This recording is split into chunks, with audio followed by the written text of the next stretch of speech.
भगवान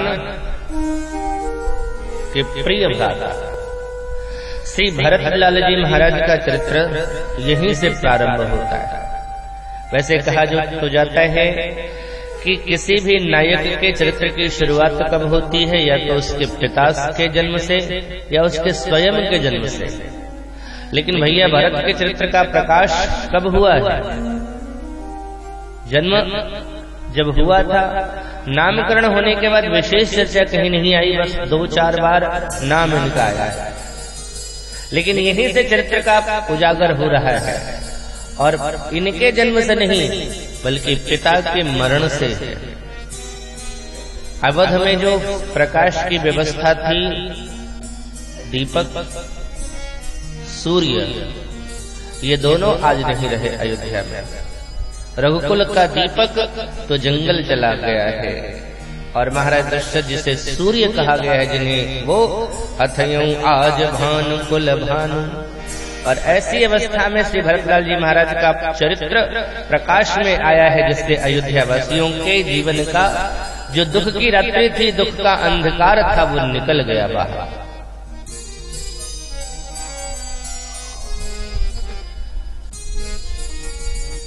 भरत भैया का चरित्र वो है, से तुलसीदास जी महाराज का इतना लगाव है, जिसे कह देते हैं सुमिरत भरत ही प्रेम राम सो, जहि न सुलभ तेहि सरिस वाम को। भरत भैया के नाम स्मरण करने मात्र से ही जिस व्यक्ति के हृदय में श्री राम के प्रति प्रेम नहीं जग जावे, उससे बड़ा अभागा कोई इस संसार में हो ही नहीं सकता। ये प्रेम की प्रतिमूर्ति है। भरत कोई साधारण नहीं है, बल्कि प्रेम की मूर्ति है, त्याग की मूर्ति है, धर्म की मूर्ति। श्री भरद्वाज जी महाराज ने जब इनसे इनका परिचय पूछा, भरत बता तेरा परिचय क्या है? भरतलाल जी महाराज ने कहा, महाराज दशरथ का पुत्र भरत। भरद्वाज जी ने कहा, नहीं, तेरा परिचय ये नहीं हो सकता है, तू महाराज दशरथ का पुत्र नहीं है। भैया भरत की आंखों में आंसू आ गए। भरतलाल जी ने रोते हुए कहा, सत्य कहा गुरुदेव, मैं महाराज दशरथ का पुत्र हो ही नहीं सकता। कहा महाराज दशरथ इतने बड़े श्री राम के प्रेमी कि जैसे ही पता चला कि श्री राम उनके जीवन में नहीं है, तो शरीर का त्याग कर दिया।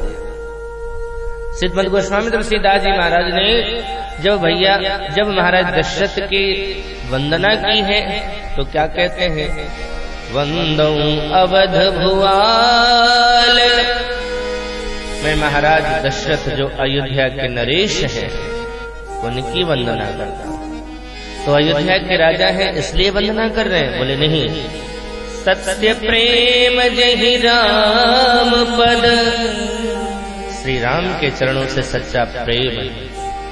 प्रमाण क्या है कि श्री राम के चरणों से सच्चा प्रेम है?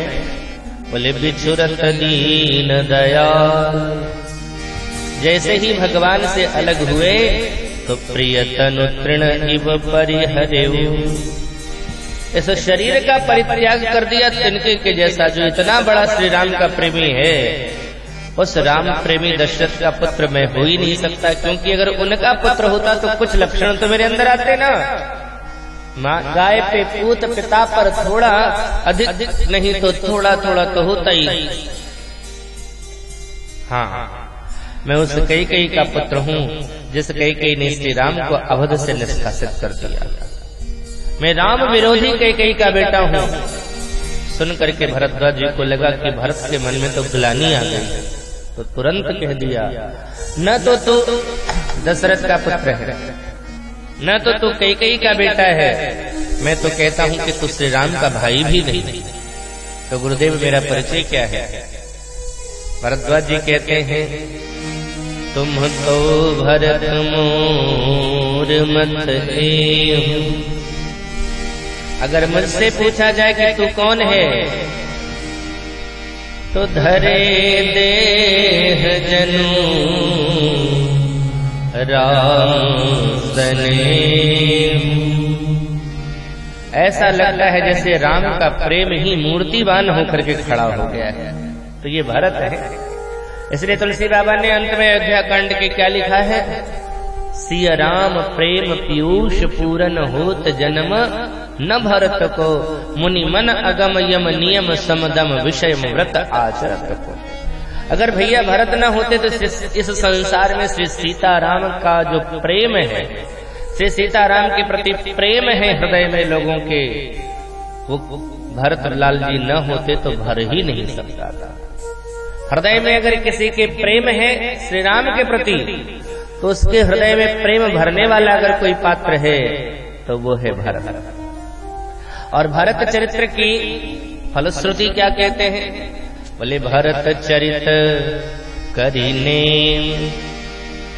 भरत चरित्र जो नियम से सुनते हैं, भरत चरित करीने तुलसी जे सादर सुनहि, आदर के सहित सुने। भरत चरित करीनेम तुलसी जो सादर सुनहि, फल क्या होगा? बोले सिया राम पद प्रेम। दो बातें कही, सीताराम जी के चरणों से प्रेम हो जाएगा और इसके बाद अवश्य हो ही भवरस विरति। अवश्य शब्द है वो दोनों तरफ लग रहा है। श्री सीताराम जी के चरणों से प्रेम अवश्य होगा और भवरस से वैराग्य भी अवश्य हो जाएगा। यानी कि अगर भगवान श्री राम के चरणों में प्रेम चाहते हो तो भरत भैया के चरित्र को आदर के साथ श्रवण करें।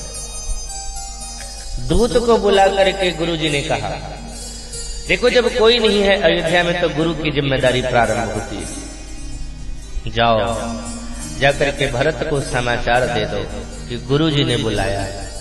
अच्छा एक बात और कहा कि राजा दशरथ का शरीरांत हो गया है, ये चर्चा बाहर नहीं जाना चाहिए। ये चर्चा बाहर जाने से नुकसान क्या है श्री अवध का?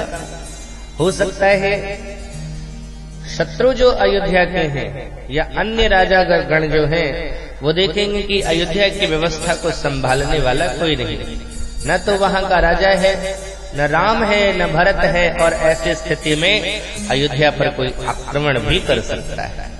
राजा विहीन अगर राज्य है तो कोई भी अपने वश में कर सकता है। इसलिए कह दिया नृप सुधिकत हूँ कहूँ जन काहू। अगर भरत पूछेंगे भी कि क्यों बुलाया जा रहा है तो बस इतना ही कहना कि इतने ही कहे हो भरत सन जाए, इतने ही कहे हो भरत सन जाए, गुरु बुलाए पढ़े दो भाई, गुरु बुलाए पढ़ो दो भाई, गुरु बुलाए पढ़ो दो भाई, गुरु बुलाए पढ़ो दो भाई। और दूतों ने जाकर के इतना ही कहा। भरतलाल जी ने जैसे ही सुनी बात, पत्र जब ले जाकर के दिया कि गुरुजी ने बुलाया है, पत्र में लिखा हुआ था, पत्र पाते ही भरत शीघ्र अवध चले आया। भरतलाल जी को आश्चर्य हो रहा है कि ये कैसी पत्रिका है। ये पत्र तो पिताजी की तरफ से लिखा होना चाहिए था, न तो इसमें माँ का दुलार है, न भाई का प्यार है, न पिता का आदेश है। सिर्फ गुरु का आदेश है कि पत्र पाते ही शीघ्र चले आओ।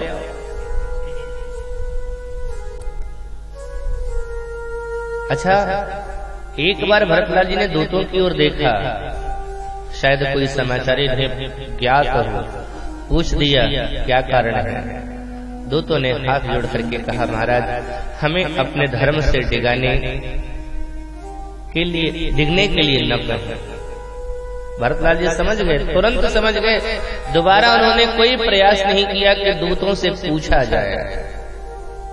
लेकिन जब से अयोध्या में अनर्थ आरंभ हुआ था तो शगुन हो रहे थे भरतलाल जी को। और आज जब अयोध्या की तरफ बढ़ते हैं और अयोध्या की जब स्थिति भैया भरत ने देखी, जैसी रहती थी अयोध्या उससे बिल्कुल विपरीत है अयोध्या। अयोध्या का राजध्वज दूर से ही दिखता था। अयोध्या के आकाश मंडल में यज्ञ का धुआं भरा रहता था, वातावरण शुद्ध रहता था। जो आहुतियां दी जाती थी यज्ञ के लिए, उन आहुति की खुशबू वातावरण में रहती थी।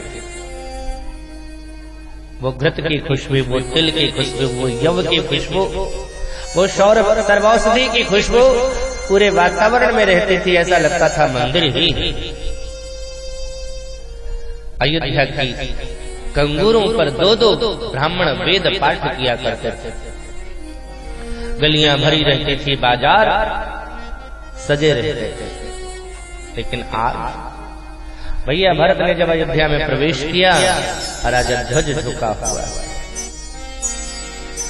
कंज कुम्हलात अरु भ्रमर भहरात, गौए बिलखा गौए डकरात, बिलखात हाट बाट है। गायें डकार रही हैं, करुण क्रंदन कर रही हैं। यहाँ तक कि पंकज भी नहीं खिला हुआ है। जो सरोवरों में कमल खिलते थे वो कमल भी नहीं खिला हुआ है। अट्टालिकाओं पे जो वेद ध्वनि हुआ करता था वो वेद विहित पाठ है, न विप्रन के ठाठ है। भरत भैया कहते हैं, देखो शत्रुसूदन सुने सरयू के घाट है। सरयू का घाट भी सुना सुना लग रहा है, बाजार सुनी है, सरयू का तट भी सुना सुना है। स्थिति विचित्र है अयोध्या की। और जब अयोध्या में प्रवेश किया, अच्छा उस समय क्या स्थिति थी? अयोध्या की प्रजा में महाराज दशरथ, महाराज भरत बहुत ही लोकप्रिय, क्योंकि जिस समय श्री राम के राज्याभिषेक की तैयारी चल रही थी, उस समय देखना अवधवासी क्या सोचते हैं, भरत आगमन सकल मनावे। श्री राम राज्याभिषेक की तैयारी तो कर रहे थे ये अवधवासी, लेकिन साथ साथ सब कह रहे थे जल्दी से भरत आ जाए। भरत आगमन सकल मनावही, और नेत्र सफल हो जाए, उनके नेत्र सफल हो जाए, हमारे नेत्र भी सफल हो जाए। लेकिन आज जब भरत भैया ने अयोध्या में प्रवेश किया तो वही अयोध्यावासी पुरजन मिलहि न कहीं कछु, गवहि जोहार ही था। भरत कुशल पूछ न सकहीं, भय विषाद मन माहि। अयोध्या वालों की स्थिति यही है कि कुछ कहते नहीं। एक जो भरत भैया का बहुत ही प्रिय था, बहुत ज्यादा प्रिय था, अचानक भरत भैया के सामने आ गया और भरत को देखते ही उसकी आंखों में आंसू आ गए।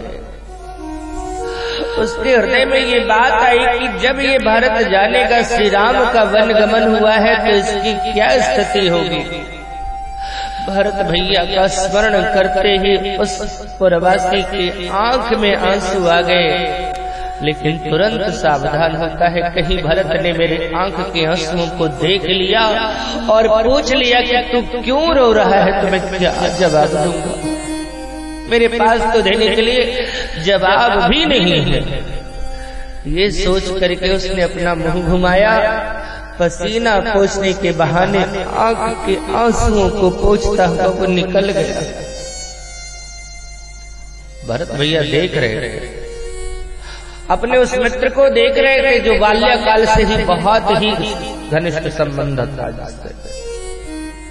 मुझे देख करके मुझसे मिलने के बजाय, मुझसे मेरी कुशलता पूछने के बजाय वो किनारे से निकल रहा है, और आश्चर्य हुआ।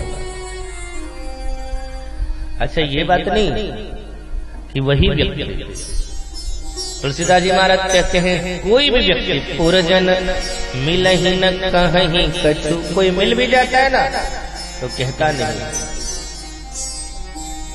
भरत कुशल पूछ न सकहीं। दो बातें हैं उनके मन में, भय विषाद मन राम वन गमन सुन करके स्थिति भरत की क्या होगी ये सोच करके विषाद भी है, भय भी है। कहीं महाराज दशरथ के जैसे इसके प्राण भी तो नहीं निकल जाएंगे, इस प्रकार का भय भी है पुरवासियों के हृदय में। लेकिन ये उनकी स्थिति थी जो भरत भैया के प्रेमी थे, लेकिन एक बहुसंख्यक वर्ग था ऐसा। जो भरत भैया के प्रेमी थे वो तो अल्पसंख्यक थे, लेकिन एक बहुसंख्यक वर्ग था ऐसा अयोध्या में जो दुविधा की स्थिति में था।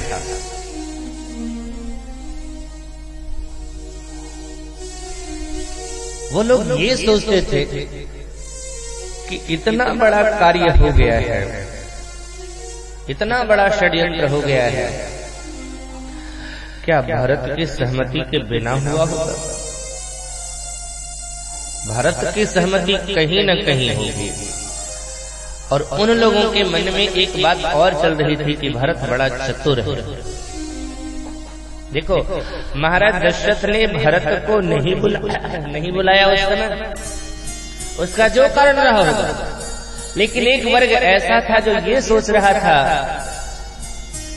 कि अब पता चला हमें कि भरत को राज्याभिषेक के समय में क्यों नहीं बुलाया।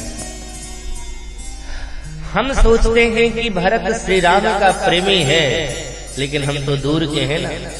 किसी व्यक्ति की असलियत, उसके जीवन की सच्चाई क्या है, वो जो उसके नजदीक में रह रहा है वो उसको अच्छी तरह से जानता है। तुम इतना बड़ा कार्य महाराज दशरथ कर रहे हैं, श्री राम का राज्याभिषेक की तैयारी कर रहे हैं, बात कर रहे हैं, लेकिन भरत को बुलाने की बात कभी नहीं कही। इसका मतलब कहीं न कहीं महाराज दशरथ ने भरत के मन मस्तिष्क को पढ़ा है। वो समझ गए इस बात को कि अयोध्या का राजा भरत बनना चाहता था, इसलिए भरत की अनुपस्थिति में ही श्री राम का राज्याभिषेक करने की उन्होंने सोच ली। इसीलिए वो भरत को कोई संदेश भी नहीं देते हैं और भरत को बुलाया भी नहीं। ये एक वर्ग था जो ऐसा सोच रहा था। जब ये कार्य हो रहा था तो उस समय उन लोगों ने कहा था कि बिना भरत की सहमति के हो ही नहीं सकता, और भरत बहुत चतुर है, वो लोगों के सामने भी नहीं आना चाहता है और वो अपना कार्य भी करना चाहता है। राज्य सत्ता का लोभ उसे है और वो बड़ा षड्यंत्र रच रहा है ननिहाल में रहकर। तब जो भरत लाल जी के समर्थक थे, जिसका जो मैंने कहा घनिष्ठ संबंध था जिनसे, उन्होंने कान बंद कर लिया। भैया ऐसी बात मत कहो, भरत कभी श्री राम के प्रतिकूल हो ही नहीं सकते, भरत राम के विपरीत कभी जा ही नहीं सकते हैं। चंद्रमा से विष अमृत की जगह विष चू जावे ये संभव है, पानी को मत देने से मक्खन निकल जावे ये संभव है, बालू को रगड़ देने से तेल निकल जावे ये संभव है, लेकिन भरत राम के विपरीत जा सकते हैं ये असंभव है, हो नहीं सकता। ऐसी बात मत कहो, ऐसे कहते ही तुम्हारे सारे पुण्य चले जाएंगे। तो उस समय तो वो चुप हो गए थे, लेकिन आज वो जो एक वर्ग था ना, जिसको कहने कहा मैंने कि बहुसंख्यक, आज वो बहुत संख्या में हो गए। भरत लाल आकर के क्या कर रहे हैं इस पर बड़ी पैनी निगाह उनकी लगी हुई कि भरत अयोध्या में आता है तो करता क्या है। ठीक है, अब उसने षड्यंत्र जो रचा है, कितना दिन वो चुप रहेगा? उसका प्रेम है या वैर है या किस प्रकार का भाव है, वो तो अयोध्या से ही पता चल जाएगा। तो वो इंतजार कर रहे थे क्या करता है। भैया भरत सीधे कैकेयी के महल की ओर बढ़े, और जैसे ही कैकेयी के महल की ओर बढ़े, उन लोगों ने कहना शुरू किया, देखा, मैंने कहा था भरत की सहमति है। अरे अगर कैकेयी नागन है तो ये कैकेयी का बेटा भी सपोला है, किसी नाग से कम नहीं। महाराज दशरथ का शव कौशल्या के महल में रखा है, सब परेशान हैं। इसको पता है कि महाराज दशरथ का मरण हो चुका है और ये आया है, तो पहुंच कहाँ रहा है? जा रहा है सीधे अपनी मां के महल में। उस महल में ये जा रहा है जहां से षड्यंत्र ही रचा गया। भाई जहां से षड्यंत्रों की शुरुआत हुई हो, स्वाभाविक है। हम जानते हैं कि इस घर से सारी विपरीतता, सारी निंदा, सारी शिकायतें आ रही हैं, और अगर कोई व्यक्ति उसी घर में सीधे जाएगा तो हमारा मन क्या सोचेगा, हम क्या सोचेंगे, हमारी बुद्धि क्या सोचेगी, ये भी आदमी उसी घर के ही जैसा। तो अगर कौशल्या के महल की ओर जाते भैया भरत, तो शायद पूर्ववासियों के हृदय में ये बात नहीं आती, लेकिन सीधे जो वो कैकेयी के महल में गए ना, पूर्ववासियों ने कहना शुरू कर दिया, देख लो इसका असली रंग ये है, ये वही जा रहा है जहां से षड्यंत्रों की शुरुआत हुई है। लेकिन अब यहाँ पर एक बात यहाँ आती है कि भैया भरत सीधे कैकेयी के महल में गए क्यों? कारण क्या है? पहली बात, भरतलाल जी महाराज जानते हैं कि कैकेयी का कितना प्यार श्री राम से है, और श्री राम ज्यादातर कैकेयी के महल में ही रहते थे, और कैकेयी मैया भी बहुत प्रेम करती थी। आप कहोगे कि कैकेयी अगर इतना प्रेम करते थे श्री राम से, तो उन्होंने भरत को भी महत्व नहीं दिया। भरत को भी शायद आप कैकेयी मैया के जीवन चरित्र पढ़ोगे ना, अन्य रामायणों में, श्री तुलसीदास जी महाराज ने तो उतना नहीं विस्तृत लिखा, लेकिन अन्य रामायणों में आप जब पढ़ोगे तो स्पष्ट है कि कैकेयी मां ने जितना महत्व श्री राम को दिया, उतना महत्व भरत को दिया ही नहीं।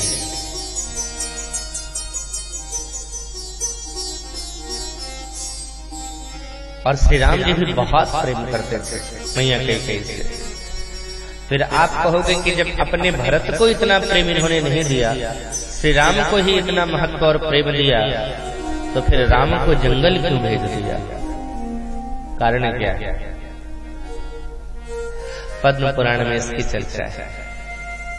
एक बार भगवान बाल्यावस्था की बात है कि कुछ बातें करना चाह रहे हैं भगवान राम, कैकेयी से समय नहीं मिल पा रहा है। एक दिन भगवान राम ने जानबूझ करके कैकेयी के महल के बाहर ही कंधों की क्रीड़ा करना शुरू कर दिया।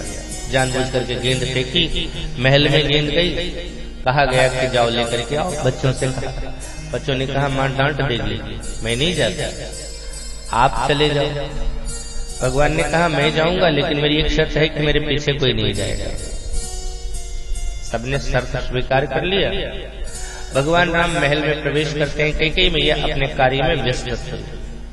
भगवान राम ने जाकर के कैकेयी मैया दबे पांव गए और कैकेयी मैया की आंखों को पीछे से बंद कर लिया, जैसे बच्चे करते हैं, और आवाज बदल करके प्रभु ने कहा पहचानिए मैं कौन हूं।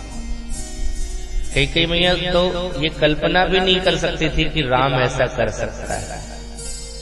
राम तो शांत है, भरत गंभीर है, शत्रुघ्न इतनी हिम्मत नहीं करेगा, ये लक्ष्मण ही होगा। सब मुस्कुराते हुए कहा पहचान लिया मैंने। पहचान लिया तो बताइए मैं कौन हूं। अगर पहचान लिया तो बता दिया तो। प्रभु ने कहा अगर आपने पहचान लिया तो आप जो कहेंगे वही मैं करूंगा, लेकिन अगर आपने नहीं पहचाना तो फिर तुम जो कहोगे वही मैं करूंगा। ऐसे नहीं, पहले श्री राम की सौगंध खाओ। इसमें श्री राम की शपथ खाने की क्या जरूरत है? बोले जरूरत है ना। तो श्री राम की सौगंध खवा दी। उसके बाद पूछा प्रभु ने कि बताइए कौन है। उन्होंने कह दिया लक्ष्मण है। भगवान ने अपना हाथ हटाया, आंखों पर से सामने आ गए और देखते ही मां के मुंह से आश्चर्य भरे शब्द निकल पड़े, राम तुम। मैं तो कभी सोच नहीं सकती थी कि तू ऐसा भी कर सकता है। भगवान ने कहा आप हार गई। कैकेयी मैया ने श्री राम को अपने वक्षस्थल से लगा लिया, हृदय से लगा लिया और बोले बेटा, मेरा बेटा इतना चतुर हो गया है कि अपनी माँ को भी परास्त करने लगा है, लेकिन तेरी इस विजय में भी माँ प्रसन्न है, बोल तुझे क्या चाहिए। प्रभु ने गंभीर भरे शब्दों में कहा, गंभीरता से, माँ जब मैं 27 वर्ष का हो जाऊंगा तब आपको एक कार्य करना है, क्योंकि आप ही ये कार्य कर सकते हो, आप वीरांगना है। जब जब देवताओं के ऊपर विपत्ति आई है या महाराज दशरथ के प्राण भी जब जब संकट में आए हैं, आपने ये क्या किया है? आप तो परोपकार के लिए ही बनी हुई हो, और परोपकार बहुत बड़ा धर्म है। परोपकार की लंबी चौड़ी परिभाषा भगवान राम जब बताने लगे, कई ने कहा कि ये प्रवचन करता तू कब से हो गया, इतनी बड़ी बड़ी शिक्षा की बात कर रहा है, कहना क्या चाहता है? बोले माँ आपको भी परोपकार करना है। क्या? बोले महाराज दशरथ जब मुझे राजा बनाने लगे, जब 27 वर्ष का हूँ और जब मुझे राजा बनाने लगे, तो आपको मुझे जंगल भेजना है। कई कांप गई, मैं नहीं कर सकती ये काम,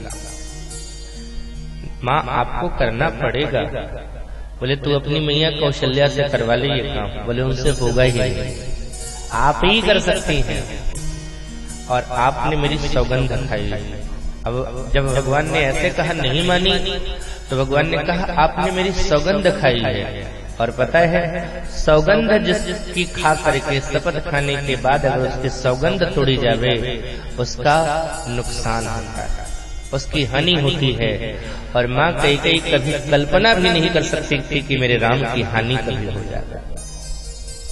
वो जानती कि जो श्री राम कह रहा है अगर मैंने वो किया, अरे जिस माँ ने जन्म दिया हो अपने बेटे को, क्या अपने बेटे का स्वभाव वो नहीं जान पाती? क्या उसे नहीं पता होगा कि मेरे बेटे का स्वभाव क्या है? वो जानती है कि मैं ऐसा काम करूंगी तो भरत की प्रतिक्रिया क्या होगी। वो जानती है कि अगर ऐसा मैं करूंगी तो महाराज दशरथ का प्राण निकल जाएगा। वो जानती है कि अगर मैं ऐसा करूंगी तो अयोध्यावासी मुझे बहिष्कृत कर देंगे, अपमानित करेंगे। लेकिन कई मैया बहुत श्री राम प्रेमी है, उन्होंने अपने जीवन में वैधव्य स्वीकार कर लिया, अपमान सहना स्वीकार कर लिया, पुत्र से तिरस्कार करना स्वीकार कर लिया, पुत्र से तिरस्कृत होना स्वीकार कर लिया, समाज से बहिष्कृत होना स्वीकार कर लिया, लेकिन श्री राम की सौगंध तोड़ना स्वीकार नहीं किया। ये वो माँ तो बहुत बड़े प्रेमी हैं श्री राम।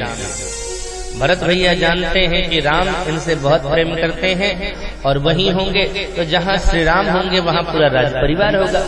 ऐसी स्थिति में जब अयोध्या को देख करके ऐसा लग रहा है कि दुख पड़ा हुआ है अयोध्या में, तो ऐसी स्थिति में एक ही जगह बैठ करके मंत्रणा हो रही होगी, और सबसे तेज तर्रार कोई महिला है तो कई है, और उन्हीं के महल में ये मंत्रणा हो रही होगी। इसलिए सीधे कई के महल में प्रवेश किया। एक दूसरा भाव भी हो सकता है,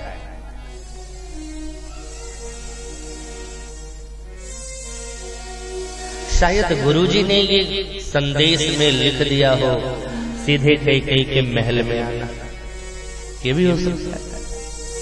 क्यों? गुरुजी भविष्य दृष्टा है, भरत के स्वभाव को जानने वाले वो भी हैं। उन्हें पता है कि जब भरत सुनेगा राम राज्य की, राम वनवास की बात, तो उसके हृदय में क्या बात आएगी। इसलिए उन्होंने संकेत में कह दिया था सीधे कई के महल में आना, क्योंकि श्री राम के वनवास की चर्चा कई अपने मुंह से बतावे, और श्री राम वनवास की चर्चा सुनने के बाद भरत के प्रति भरत के हृदय में क्या प्रतिक्रिया होती है ये कई स्वयं देखे। पहले कहीं और भरत जाकर के मिलेगा, उसके बाद लौट करके अपनी कई मैया के पास आएगा, और फिर कई का विरोध करेगा, कई को अपमानित करेगा, तो कई शायद यही सोचेगी कि मेरे बेटे को किसी ने मेरे विरुद्ध भड़का दिया है। इसलिए स्वयं कई देखे इस बात को, जाने इस बात को, इसलिए कह दिया सीधे महल में आना। भरत भैया सीधे महल में जब प्रवेश करते हैं, कैकेयी ने सुना। जैसे ही कैकेयी सुनती है कि भरत आ रहे हैं राजमहल की ओर, सोने की थाली में आरती सजा करके कैकेयी चल पड़े और सोने की थाली में आरती सजा करके जब चली है अपने पुत्र का स्वागत करने के लिए, तो उनके मन में एक ऐसी ही भावना है। आप कल्पना करो, जब सारा राजमहल करुण क्रंदन कर रहा हो, जब पुरवासी रो रहे हैं, शोक के सागर में डूबे हुए हैं, पति का शव भी पड़ा हुआ है, मांग का सिंदूर उजड़ चुका है, लेकिन कैकेयी सोने की थाली सजा करके जब आरती करने जा रही है, तो साथ में वो ये भी सोचती है कि ये सब जो शोक है, ये सब जो लहर है शोक की, ये जो विपरीतता है, बस थोड़ी देर के लिए है। जैसे ही सत्ता प्राप्त होगा भरत को, ये सारी बातें गुजर जाएगी और पूरी सत्ता पुनः भरत के अनुकूल हो जाएगी। वो अच्छी इस बात का वो भविष्य के बारे में सोच करके वो कैकेयी सोने की थाल सजा करके आरती करने जाती है। आरती जब करने लगी तो कैकेयी तो हर्षित थी, लेकिन भरत भैया की नजर कैकेयी के साथ में अपनी पत्नी जो खड़ी थी उस पर गई। मांडवी है, 12 वर्ष के बाद जिसका पति लौट करके आया हो, वो पत्नी तो बहुत प्रसन्न हो, मेरा पति लौट करके आया है। लेकिन क्या देखते हैं भैया भरत मांडवी स्थिति, भरत दुखित परिवार निहारा, भरत दुखित परिवार निहारा, भरत दुखित परिवार निहारा, भरत दुखित परिवार निहारा, भरत दुखित बनज पर हमारा, मानव तुहीन बनज पर हमारा।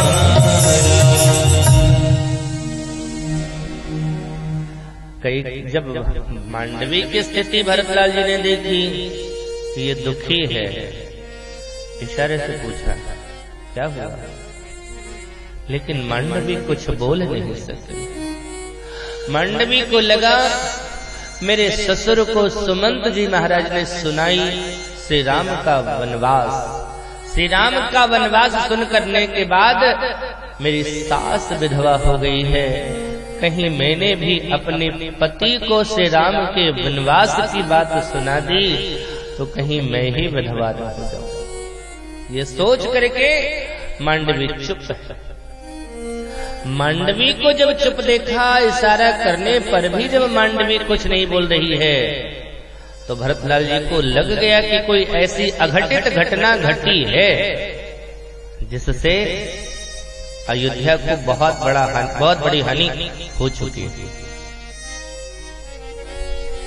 अच्छा, जैसे ही उनके मन में ये भाव आया कि अयोध्या में कोई अघटित घटना घट चुकी है, तो उनका मन व्यग्र हो गया, और मन जब व्यग्र हुआ तो चेहरे पे उदासी आ गई, और जैसे ही चेहरे पे उदासी हुई तो कैकेयी मैया को लगा कि शायद कैकेयी देश में कोई ऐसी घटना तो नहीं घट गई जिससे भरत उदास है, क्योंकि कैकेयी को ये बात लग रहा था कि मैंने जो कार्य किया है वो किसी न किसी सूत्र से भरत को पता चल चुका होगा कि उसे राजा बनना है। अब राजा जिसको बनाया जाना है, जो जीवन भर सेवा करने वाला, देखो ये मंत्र दिया हुआ है मंथरा का ना, इसलिए अभी जितनी सोच है, या तो देवताओं की माया कहो, सरस्वती की प्रेरणा कहो, या ठाकुर जी ही ऐसा करवा रहे हैं, जो भी बात हो, लेकिन अभी जो कैकेयी मैया की सोच है वो कैकेयी की सोच बिल्कुल मंथरा की ही जैसे हो गई। इसलिए कहा जाता है कितने भी ऊंचे रहे, अच्छे रहे, बहुत अच्छे विचार वाले रहे, लेकिन बुरे का संग नहीं करना चाहिए, क्योंकि बुरे का संग अगर करोगे तो उसका प्रभाव भी तुम्हारे ऊपर पड़ेगा। जब सत्संग का प्रभाव तुम्हारे ऊपर पड़ सकता है, जब अच्छा संग करोगे तो तुम्हारे जीवन में सुधार हो सकता है, तो बुरा का संग करने से तुम्हारे जीवन को बिगाड़ भी सकते हैं, तुम्हारा जीवन बिगड़ भी सकता है। इसलिए सूरदास जी महाराज हमेशा कहा करते थे, कित जोरे मन हरि विमुखन को संग, तजोरे मन हरि विमुखन को संग, तजोरे मन हरि विमुखन को संग, तजोरे मन हरि विमुखन को संग। जाके संग कुमति उपजन है, जाको संग कुमति उपजन है। मानव जीवन का एक स्वभाव, जो देखता है ना नकल करना चाहता है, नकलची बंदर है ये। अगर किसी का घर गया हो, घर देख लेगा तो घर भी वैसा बनाना चाहता है। गाड़ी ली है तो सोचता है कि गाड़ी भी हमारी ऐसी होनी चाहिए। किसी ने कोई वेशभूषा अपनाया है तो वो भी देखो ना, आजकल कोई कहीं कोई किसी ने एक वेश बना लिया, बालों का डिजाइन, तो देखो कैसे डिजाइन चल पड़ता है। दोनों किनारे से साफ और बीच में पूरी लहलहाती हुई फसल, और दोनों किनारे साफ रहते हैं। तो ये सब क्या है? नकल ही कर, नकलची बंदर है मानव, जैसा देखता है वही करता है।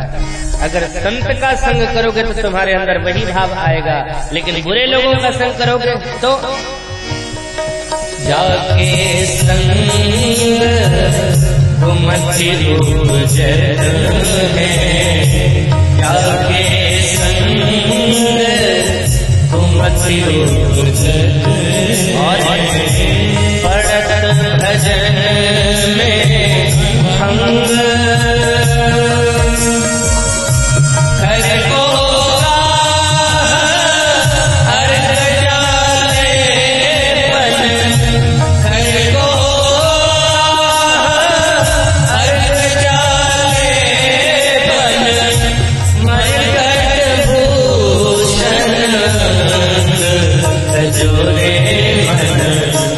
हरि विमुखन को संग, तजोरे मन हरि विमुखन को संग, तजोरे मन हरि विमुखन को संग, तजोरे मन हरि विमुखन को संग।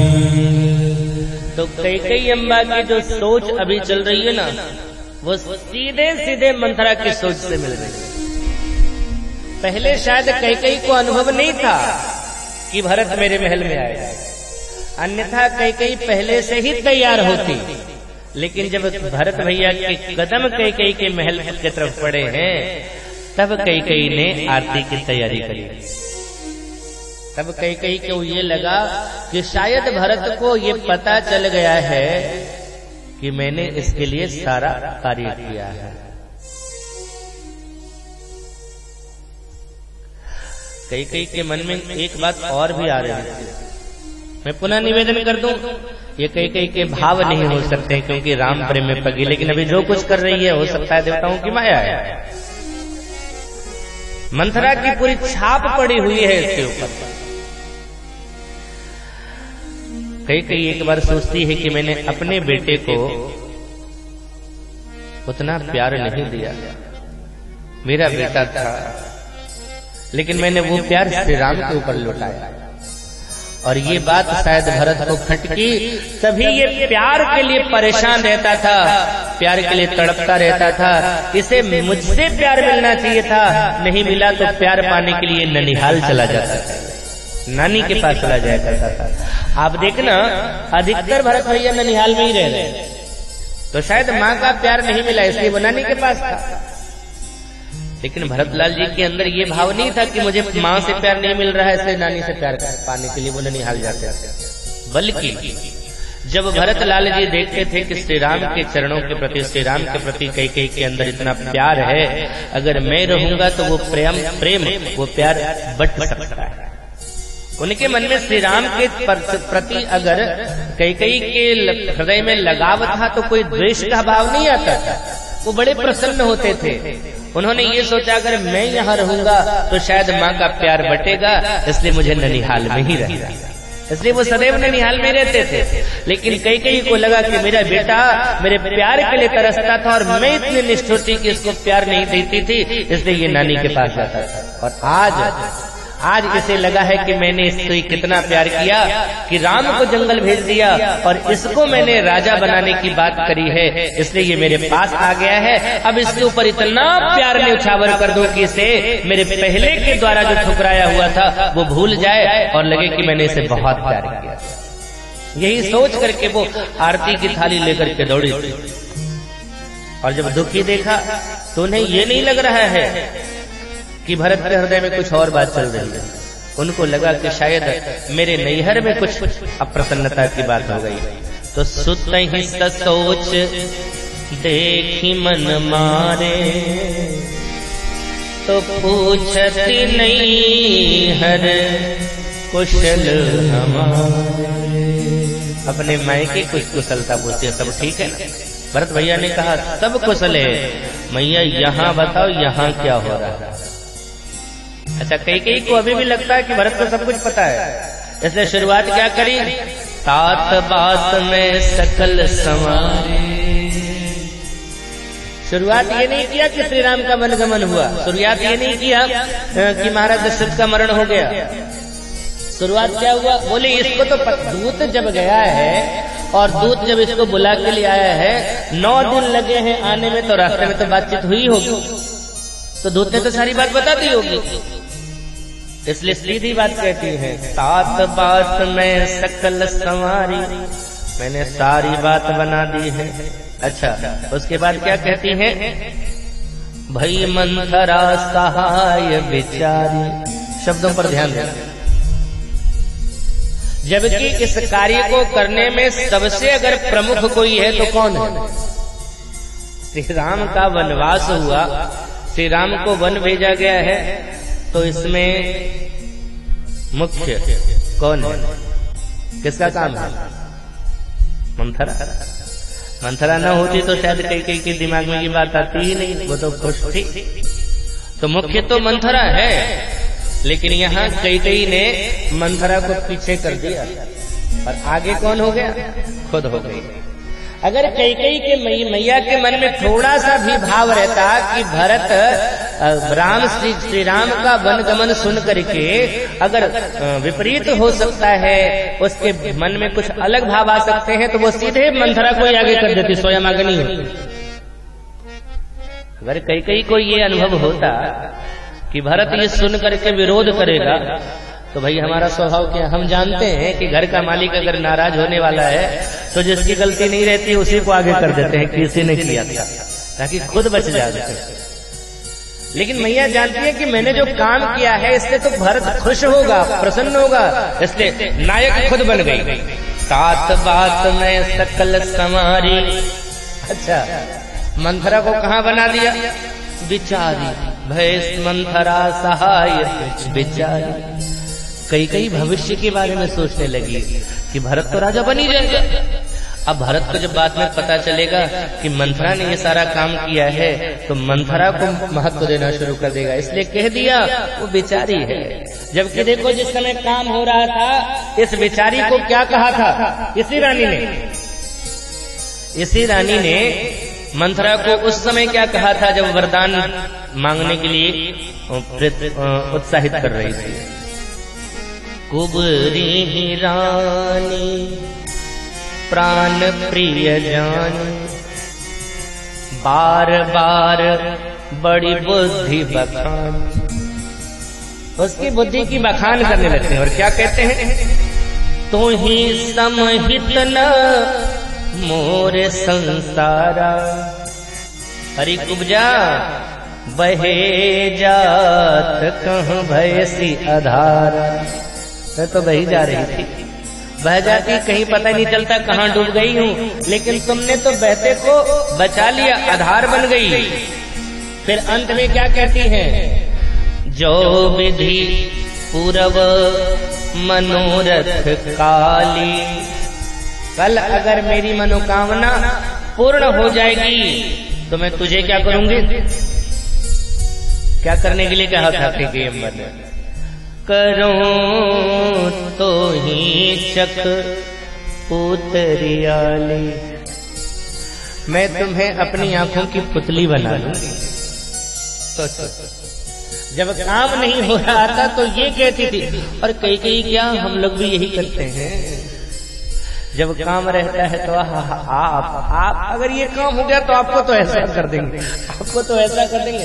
देखो नेता लोगों को जब चुनाव लड़ना रहेगा तो जिससे रहेगा, अगर मैं चुनाव जीत गया तो ये कर दूंगा, ये कर दूंगा, ये कर दूंगा, और चुनाव जीत गया तो वो पीछे खुदा का। यही बात किया इस कहीं मैया ने भी यही किया। उस समय तो मंथरा को प्रधानता दे रही थी, अब जब काम हो गया है तो सीधे मंथरा को पीछे ही कर दिया। वही मंथरा सहाय बिचारी, बना दिया मैंने सारा काम। मंथरा बेचारी ने कुछ सहायता किया, लेकिन एक काम बिगाड़ दिया। किसने? बोले ब्रह्मा ने। ये समर गया तो मैंने, इसने सहायता किया, बिगाड़ा भगवान। कहीं क्या कहती है? कछुक काज विधि बीच बिगाड़ो। कछुक काज विधि बीच बिगाड़ो। कछुक काज विधि बीच बिगाड़ो। कछुक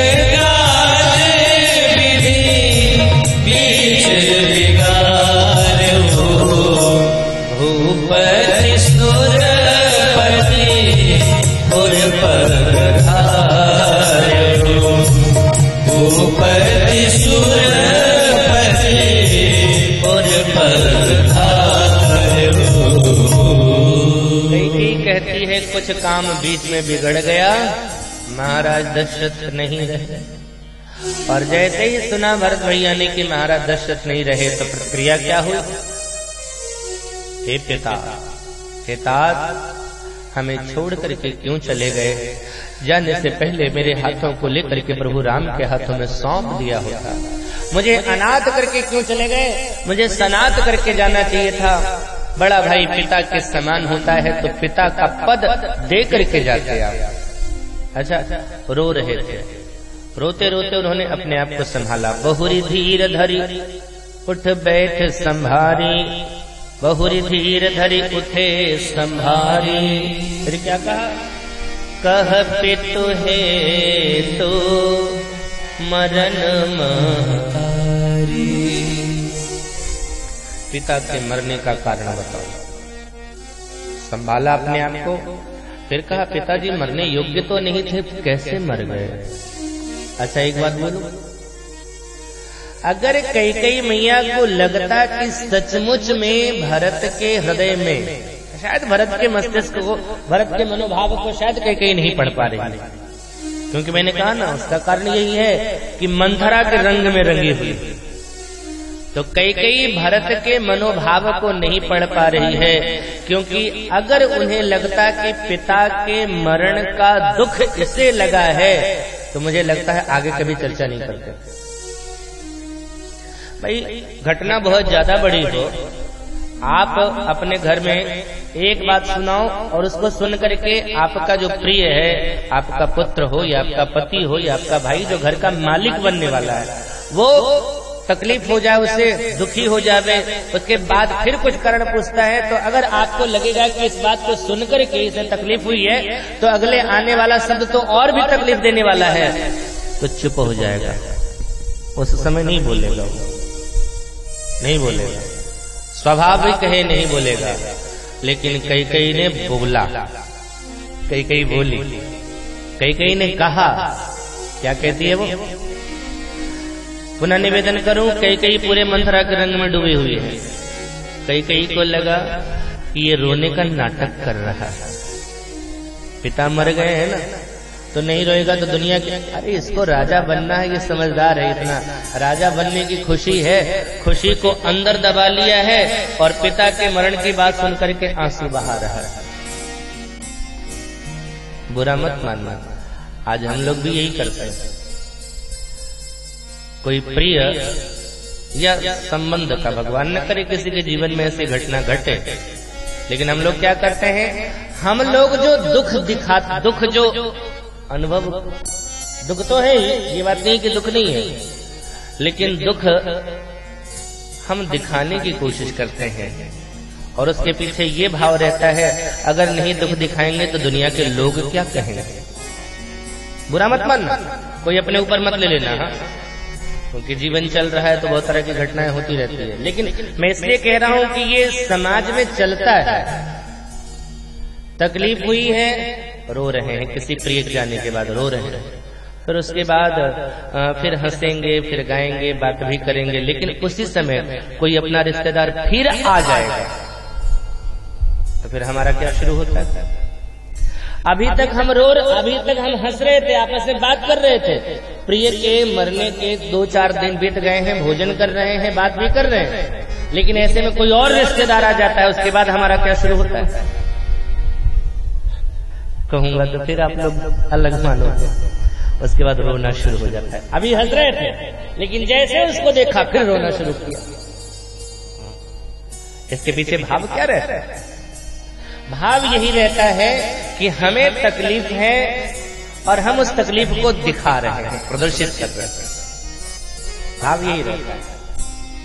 तो कई मैया को भी लगा कि दशरथ की मरण की बात को सुन, अरे मेरा पति है, मेरा पति मर गया है तो मुझे उतनी तकलीफ नहीं हो रही है, तो मेरे बेटे को किससे तकलीफ होगी जिसे राजा बनना है। तो वो जो रो रहा है, ये रोने का अभिनय कर रहा है, ये रो नहीं रहा है अंदर से, बल्कि ये दिखाने के लिए रो रहा है। ये बात कई के हृदय में आता है। इसलिए जैसे ही भरत भैया ने पूछा, कह पितु मरण हे तुम हतारी, तो तुरंत बोल उठी, आदि हुते सब आपन करनी, कुटिल कठोर मुदित मन भरनी। ये मुदित मन पर ध्यान देना। कई को वर्णन करते हुए शुरू से जैसे जैसे जो हुआ है, श्री राम को वन हमने भेज दिया है, इसके लिए कोई तकलीफ नहीं है। मुदित मन भरनी, और जैसे जैसे ही भैया भरत के कानों में ये शब्द पड़ रहे हैं, वज्र से भी ज्यादा भयंकर चोट लग रही है उन्हें। भरत ही बिसरे पितु मरण, सुनत राम बन गौन, और हेतु अपन को जान जिय, थकित रहे हरि मोह।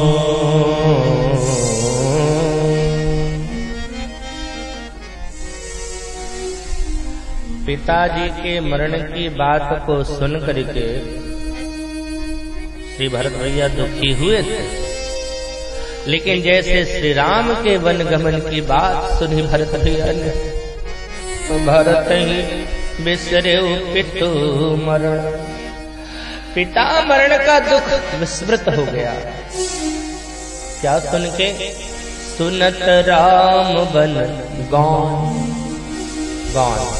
जा चुके, श्री राम जंगल की ओर जा चुके हैं। ये सुन करके बहुत बड़ा दुख हुआ, और सब उससे भी बड़ा दुख क्या हो रहा है? हेतु अपन पौ, हेतु उसका मैं हूँ, मेरी वजह से श्री राम जंगल गए हैं। हेतु अपन पौ जान जिया,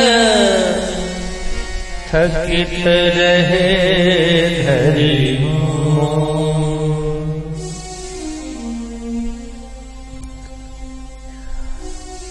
मेरी वजह से श्री राम का वन गमन हुआ है। ये बात हृदय में आते ही भरत भैया कांप उठे। मेरी वजह से प्रभु को वन वन भटकने के लिए विवश होना पड़ रहा है।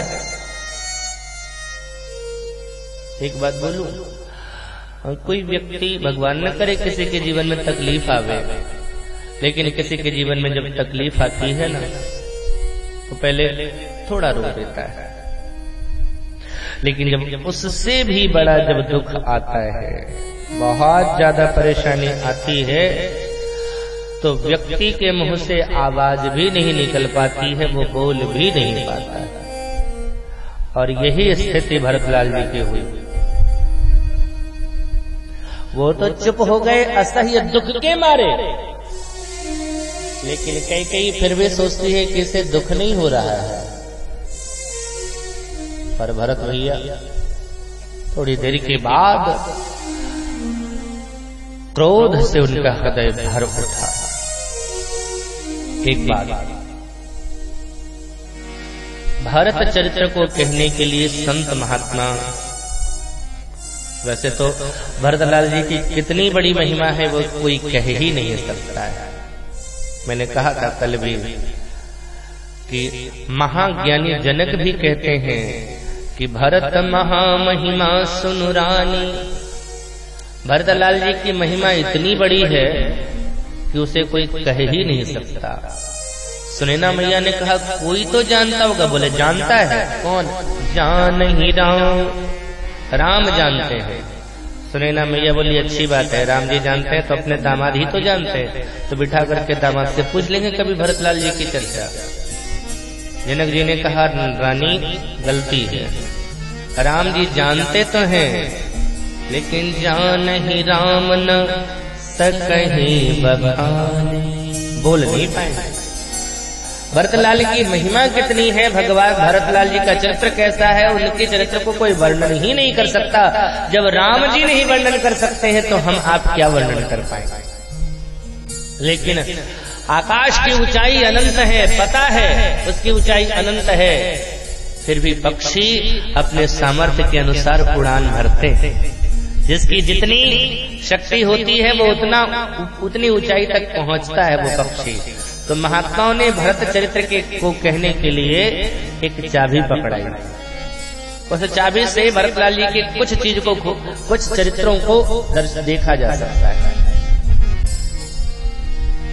एक संत कहते हैं जितना बड़ा जमीन का प्लॉट होता है उतना बड़ा हम मकान नहीं बनाते हैं, जितना मकान बड़ा बनाते हैं उतना बड़ा दरवाजा हम नहीं लगाते हैं, जितना बड़ा दरवाजा होता है उतना बड़ा हम ताला नहीं लगाते हैं, और जितना बड़ा ताला होता है उतनी बड़ी चाबी नहीं होती है।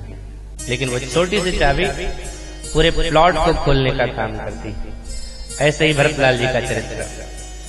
प्रेम अमीय मंदर विरह भरत पयोधि गंभीर, मथि प्रगट्यो सुर साधु हित, कृपा सिंधु रघुवीर। एक बार संतों का समाज प्रभु राघवेंद्र के पास पहुंचा। सरकार हमें भी अमृत पिलाया। भगवान ने कहा बुलाता हूं देवताओं को, अमृत वो लेकर के आते हैं, आपको पिला देते हैं। बोले नहीं, देवताओं वाला अमृत नहीं चाहिए, क्योंकि उनका अमृत पी करके कभी शांति नहीं होती।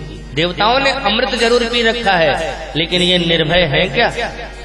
ये अमर है लेकिन अभय नहीं है। हमें तो वो अमृत चाहिए, भले ही हमारे जीवन में अमरता न हो, लेकिन हमारे जीवन में अभयता हो। देवता अमृत पान कर चुके हैं, लेकिन वो अभय नहीं हो गए, हमेशा डरे रहते हैं। जहाँ कोई राक्षस आया नहीं, मारा कि भाग तुरंत खड़े होते हैं, कंदराओं में जाकर के छुप जाते हैं। किसी ने देवताओं से कहा भागते क्यों हो, जब तुम्हें पता है कि मरोगे नहीं तो लड़ो, भागते क्यों? देवताओं ने कहा यही तो समस्या है कि नहीं मर रहे। समस्या ये है कि मारेगा तो मर जाए तब तो छूट ठीक है, मुक्ति मिल जाए, लेकिन पता है हम पकड़े जाएंगे, मारे जाएंगे, लेकिन मरेंगे नहीं। तकलीफ ज्यादा होगी, वो मरेंगे ही नहीं, तो इसलिए तो भागते हैं कि ज्यादा ज्यादा अमर नहीं रहते तो मर जाते, लेकिन यहाँ हम पिटे पहुंच जाएंगे, मरेंगे नहीं, इसीलिए भाग खड़े होते। संतों ने कहा सरकार हमें चाहिए प्रेम का अमृत। तो भगवान ढूंढने लगे वो अमृत कहाँ। तो सारे संसार के जितने भक्त हैं उन भक्तों का प्रेम भगवान ने इकट्ठा किया, देखा कि किसमें कितना प्रेम है। फिर भरत भैया के हृदय को देखा, और उस हृदय में क्या देखते हैं? उस हृदय में ये देखते हैं कि संसार के भक्तों के हृदय में जितना प्रेम, संसार के समस्त भक्तों के हृदय में जितना प्रेम श्री राम के प्रति है, उससे करोड़ों गुना ज्यादा भैया भरत के हृदय में श्री राम की चरण पादुका के प्रति, श्री राम की चरण पादुका के प्रति उनके मन में इतना प्रेम है। लेकिन ये प्रेम, जो प्रेम उनके हृदय में है, आज तक उन्होंने कभी दिखाया नहीं। आज हमारे जीवन में प्रेम का दर्शन नहीं है, प्रेम है नहीं, लेकिन प्रेम का प्रदर्शन खूब। हमारे जीवन में भगवान की भक्ति नहीं है, लेकिन भक्ति का दिखावा खूब है। हम दिखावा बहुत करते हैं, बुरा मत मानना। ऐसे पंडित जी या साधु महाराज बैठे रहेंगे, चुपचाप गप करते रहेंगे, बातचीत करते रहेंगे, लेकिन जहाँ कोई दक्षिणा देने वाला यजमान आ रहा हो तुरंत हाथ में माला आ जाती, समझें कि हम माला जाप करने वाले। तो ये दर्शन नहीं है बल्कि प्रदर्शन है। भरत भैया के हृदय में जो प्रेम था वो तो छुपा के रखते थे, और ये प्रेम प्रकट न हो जाए इसलिए श्री राम से दूर रहते थे, क्योंकि हम उनके पास रहेंगे तो हो सकता है प्रेम प्रकट हो जाएगा, क्योंकि एक दो बार हो गया था प्रेम प्रकट। तब एक बार बाल्यावस्था, एक दिन भगवान ने मैया से प्रार्थना की, माँ सरयू के किनारे खेलने जाना है।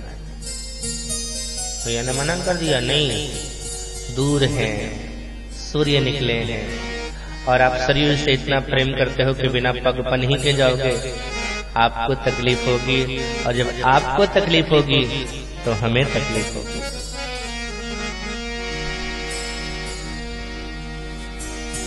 जगत गुरु रामानंदाचार्य स्वामी रामभद्राचार्य जी महाराज का भाव बड़ा था कि राघव ललन तेरे कोमल चरण कहीं कंकड़िया कड़ी नहीं जा। राघव ललन तेरे कोमल चरण कहीं कंकड़िया कड़ी नहीं जा।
किनारे दोनों हाथ उठाकर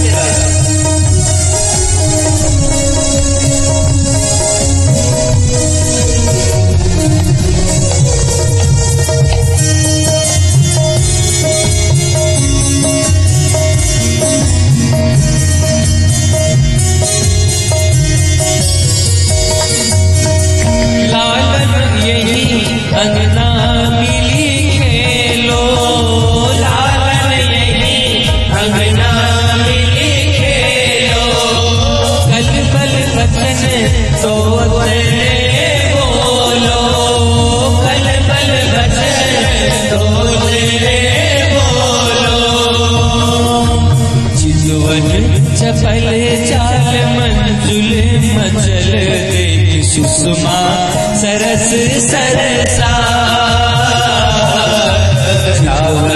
ललन तेरे कोमल चलन कहीं कंकड़िया गड़ी नहीं ला, ललन तेरे कोमल चलन कहीं कंकड़िया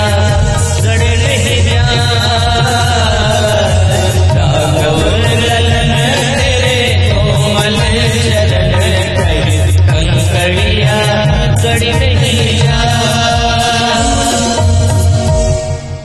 लेकिन जानते हो ना, बालकों का हट हट ही होता है। मैया से हट कर लिया, सरयू के किनारे पहुंच गए भगवान बाल सखाओं को लेकर।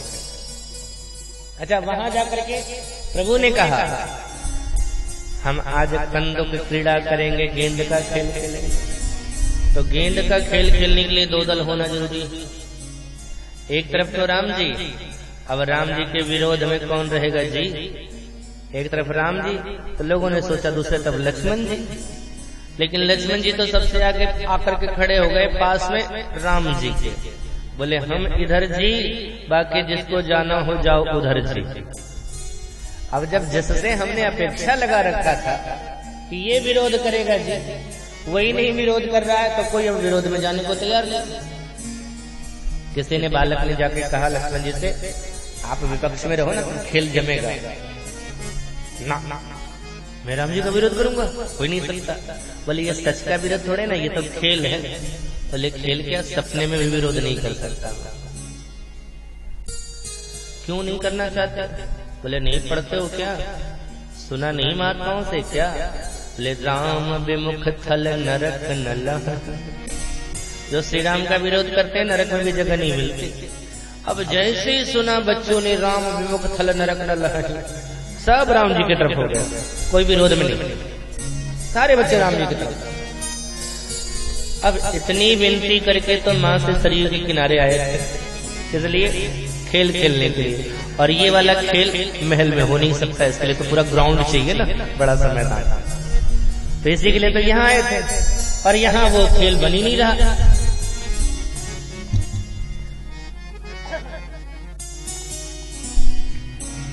यहीं आके वो खेल नहीं बन रहा, तो भगवान का चेहरा उतर गया, थोड़ी उदास हो गए, शांत बिल्कुल वातावरण। तभी एक बालक ने अपना हाथ उठा करके कहा, मैं विरोध में रहूंगा। सबकी निगाहें उधर घूम गई, कौन है ये जो श्री राम के विरोध की बात कर रहा है? सबकी निगाहें उधर घूम गई। वो कोई और नहीं, भरत लाल जी। लक्ष्मण जी को लगा ये क्या, दौड़ कर गए, क्या कर रहे हो आप? श्री राम का विरोध करेंगे? आपको पता है विरोध का परिणाम क्या होता है? बोले अच्छी तरह से पता है, फिर भी विरोध करोगे? हाँ, क्यों? अच्छा लक्ष्मण ये बताओ, अभी प्रभु कैसे थे? बोले प्रसन्न थे। आज पहली बार सरयू के किनारे आए थे, सोचा था खूब दौड़ दौड़ करके खेल खेलेंगे, खूब क्रीड़ा करेंगे, लेकिन खेल ही नहीं बन रहा, तो ये सोच के उदास हो गए।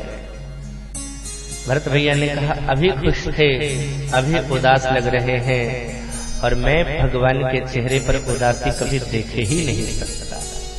हम जिससे प्रेम करते हैं ना जी, जिससे हमारा लगाव होगा, हम उसको कभी उदास नहीं देखना चाहते।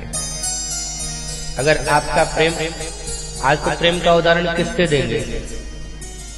अपनी संतति से, संतान से ज्यादा प्यार तो वही होता है, लगाव वही रहता है। अगर अपनी संतान को हम थोड़े भी देख लेते हैं कि उदास है तो तुरंत पूछेंगे क्या हुआ क्या हुआ। वो मांग रख देता है, अनुचित है, नहीं दे सकते हैं, फिर भी अगर वो उदास रहे तो हम कुछ भी करके उसकी मांग पूरी कर ही देते हैं, क्योंकि उसकी उदासी दूर हो जाती है। जब लौकिक प्रेम करने वाला ये कर सकता है तो ये तो अलौकिक प्रेम करने वाले हैं। भरत भैया ने कहा अगर कोई ठाकुर जी का दुख बेचने के लिए निकले तो शीश के मोल बिकेंगे तो ले लूं प्रियतम के दुख सारे, उन प्राणन की कैसी चिंता जो प्राणनाथ परवार। एक जन्म क्या कोटि जन्म नरक हमें मिल जाए, लेकिन मेरे प्राणनाथ का एक रोमन दुख ने पाए।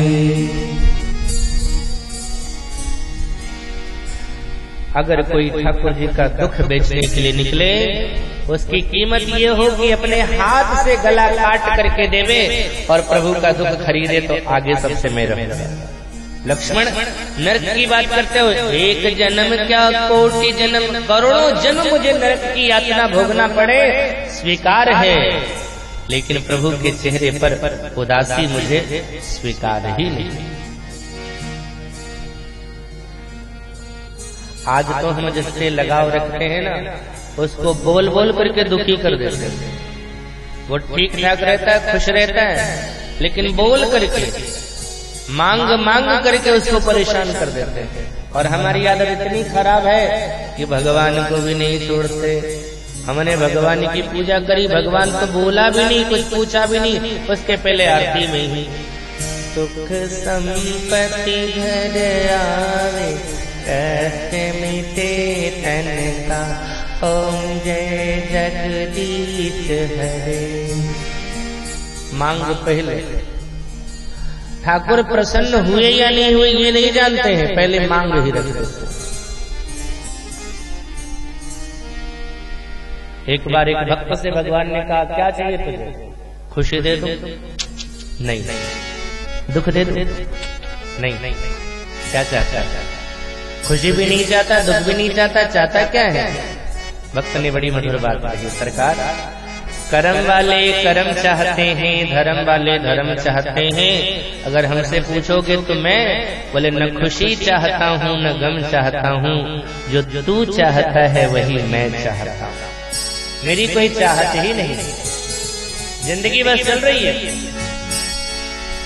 रो कर कटे या हंस कर कटनी है जिंदगानी, तू गम दे या खुशी दे, है ये तेरी मेहरबानी। तू गम दे या खुशी दे, है तेरी मेहरबानी। तेरी खुशी समझ कर सब गम उठा दिया है, सब गम उठा दिया है। दोनों जहां के मालिक तेरा ही आसरा है, तेरा ही आसरा है। दोनों जहां के मालिक तेरा ही आसरा है, तेरा ही आसरा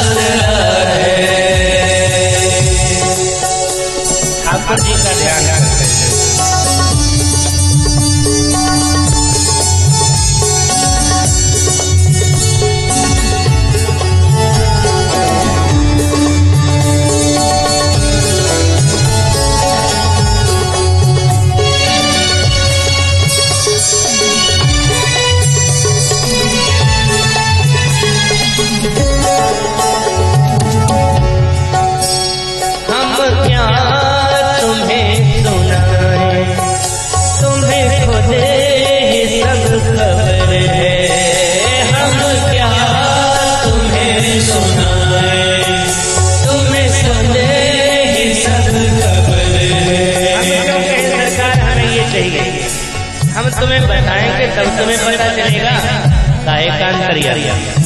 मनु जी महाराज से भगवान ने पूछा क्या चाहते हो? बोले नहीं मांगना मुझे। क्यों? बोले आपको पता नहीं कि मेरे अंदर में क्या चल रहा है? आपको अच्छी तरह से पता है। हम क्या तुम्हें सुनाए, तुम्हें खुद ही सब खबर है। हम क्या तुम्हें सुनाए, तुम्हें खुद ही सब खबर है।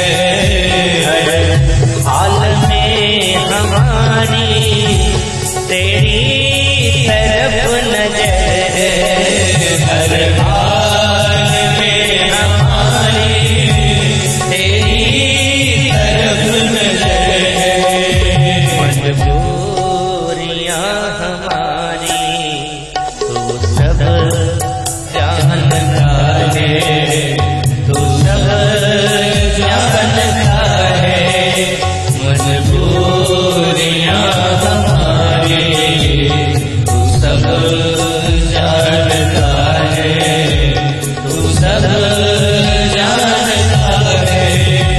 दोनों जहां के मालिक तेरा ही आसरा है, तेरा ही आसरा है।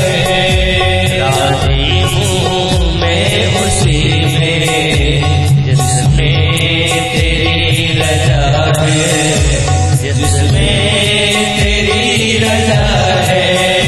राजी हूँ मैं उसी में जिसमें तेरी रजा है, जिसमें तेरी रजा है।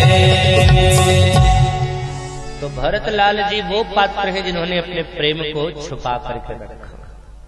तो भगवान को लगा कि इस प्रेम को प्रकट करना चाहिए, तो रूपक क्या बनाया? भरत सागर। प्रेम का अमृत, प्रेम जो है उनके हृदय में अमृत है। जैसे सागर के अंदर अमृत था, उस अमृत को निकालने के लिए मदराचल डाला गया, और मदराचल से जब मंथन हुआ तो ही अमृत निकला। इसी तरह से भगवान ने भरत के हृदय में से जो छिपा हुआ प्रेम था वो संसार के सामने प्रकट करना था, भक्तों को देना था, संतों को देना था। इसलिए प्रेम अमिय मंदर विरह भरत पयोधि गंभीर मति प्रगट्यो सुर साधुहित कृपा सिंधु रघुवीर। उस सागर का मंथन किया भगवान ने, यानी भरत के हृदय, भरत का हृदय जो सागर के जैसा था, शांत था।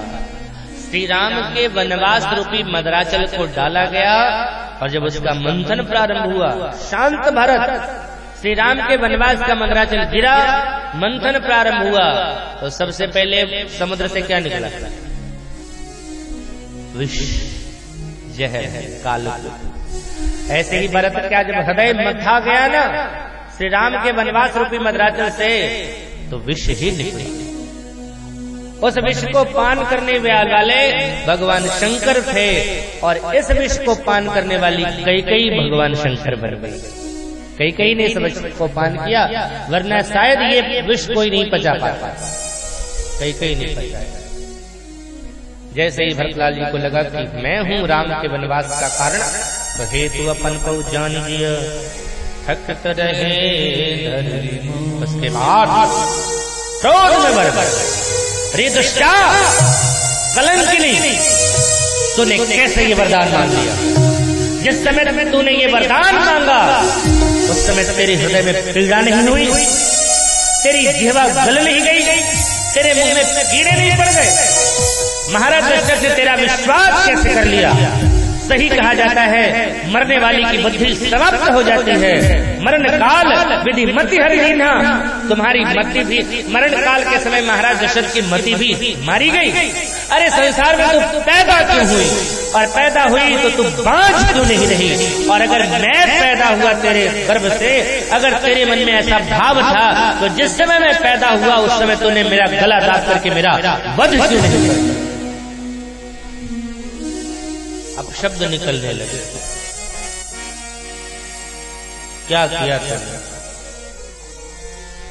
कैकेयी तूने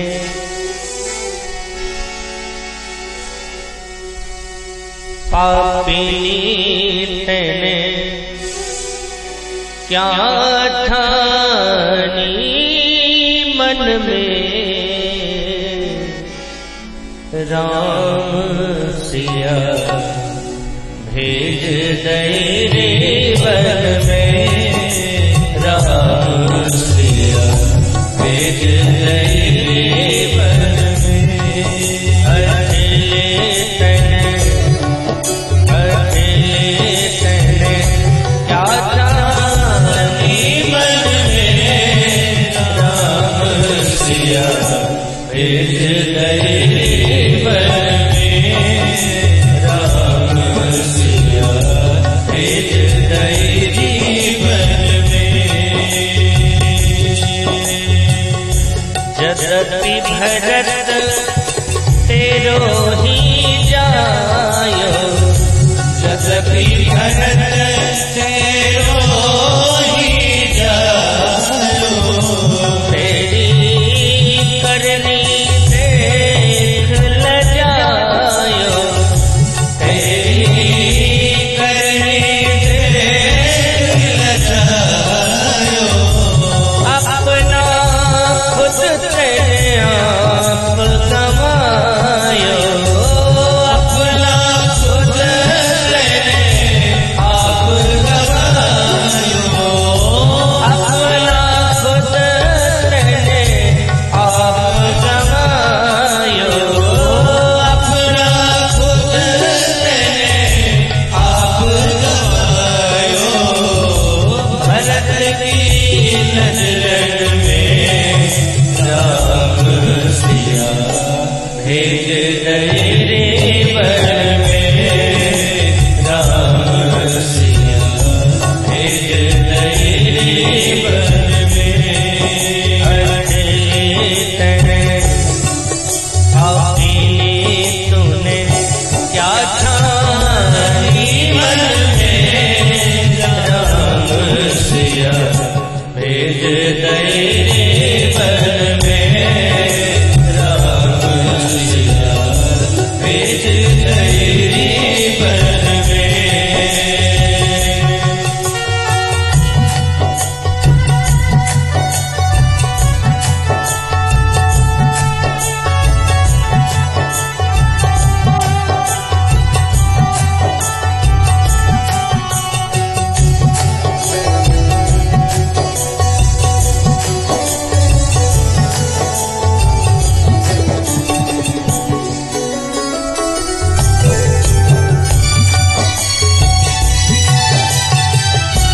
कौशल्या की छिन लई बानी, कौशल्या की छिन लई बानी।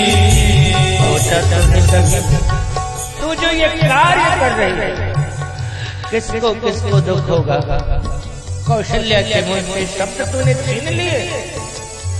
कभी सोचा उस उर्मिला के बारे में जिसका पति जा रहा था जंगल में?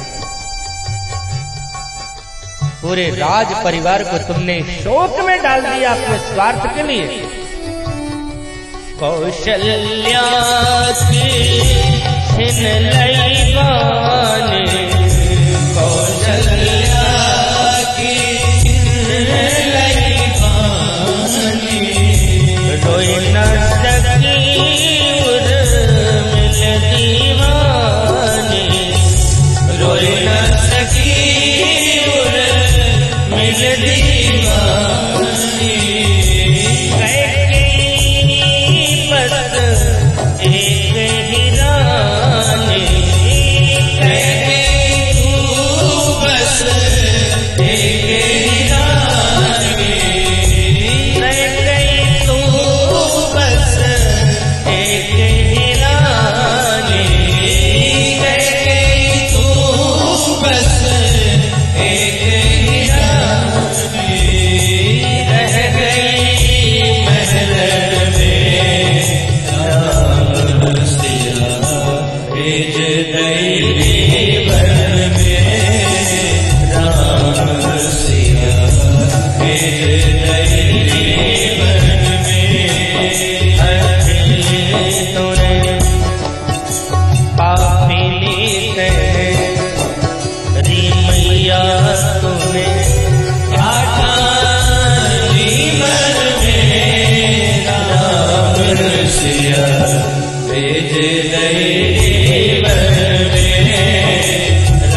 नहीं रे मड़ैया, महल छोड़ वहाँ नहीं रे मड़ैया।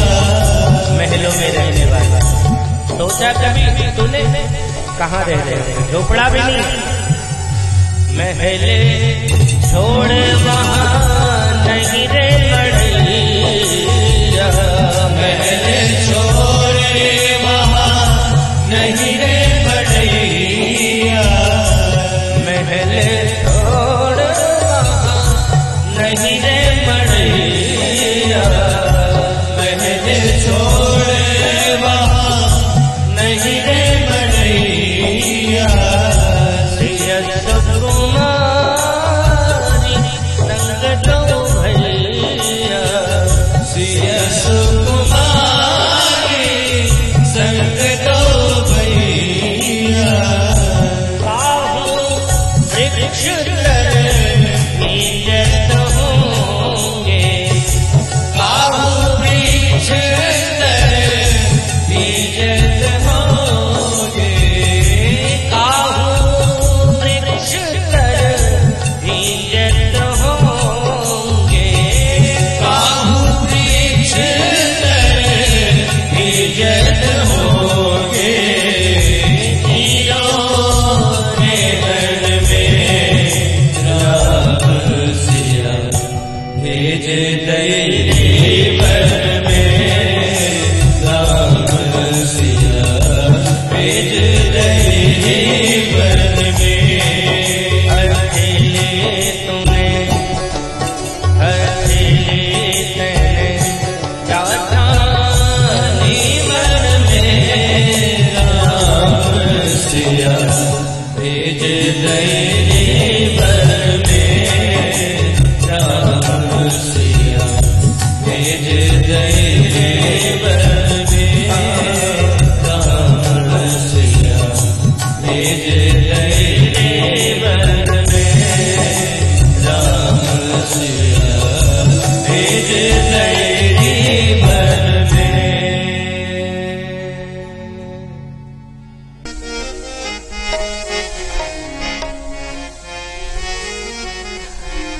अच्छा, हमारी सबसे बड़ी मजबूरी क्या है जानते हो? एक तो हमारा मशीन 15-20 मिनट में गर्म होता है और उसके बाद फिर ठंडा हो जाता है, तो फिर 10-20 मिनट लगता है गर्म होने में। एक बार क्रम बिगड़ जाता है ना, तो फिर गर्म होने में टाइम लगता है। आइए ठाकुर जी के चरणों से जुड़े तो मशीन गर्म हो जाएगी।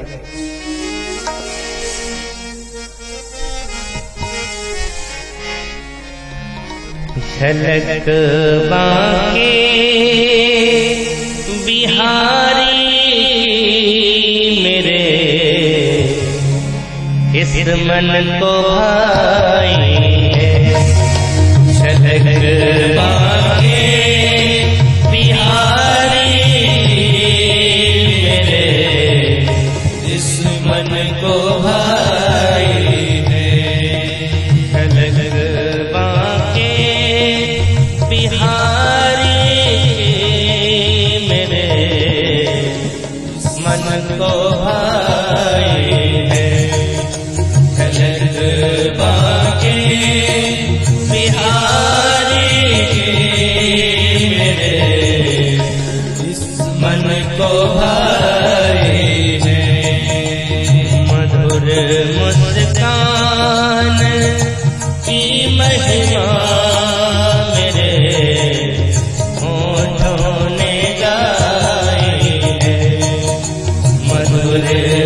मुस्कान की महिमा मेरे होठों ने गाई है। मधुर मुस्कान की महिमा मेरे होठों ने गाई है।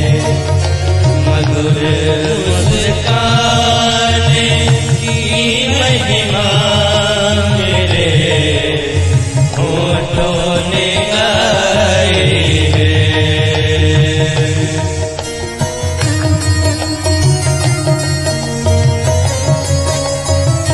हरि बोल।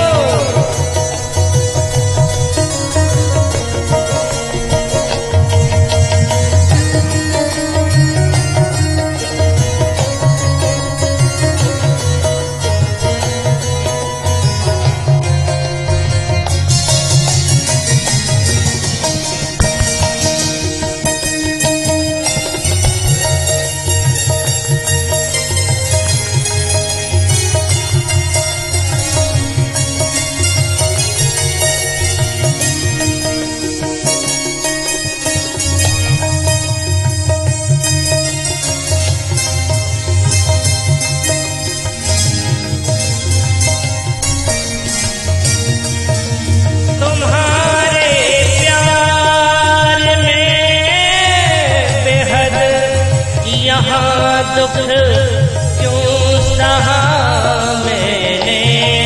तुम्हारे प्यार में बेहद यहाँ दुख क्यों सहा मैंने। तुम्हारे प्यार में बेहद यहाँ दुख क्यों सहा मैंने।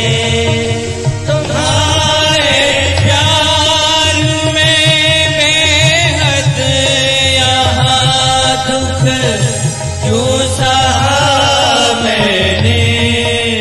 हमारी क्यों जमाने में अजब हालत बनाई है। हमारी क्यों जमाने में अजब हालत बनाई है। मधुर मुस्कान की महिमा मेरे होठों ने गाई है। मधुर मुस्कान की महिमा मेरे होठों ने गाई है। आंखें बिहारी जी तुम बिन सुनो मेरी। आवाज बिहारी जी तुम बिन सुनो मेरी। कुंज बिहारी जी तुम बिन सुनो मेरी। अवध बिहारी जी तुम बिन सुनो मेरी। तुम्हारे नाम की माला तो हम दिन रात जपते हैं। तुम्हारे नाम की माला तो हम दिन रात जपते हैं। तुम्हारे नाम की माला तो हम दिन रात जपते हैं। तुम्हारे नाम की माला तो हम दिन रात जपते हैं। अनोखी चाहते तुम्हारी याद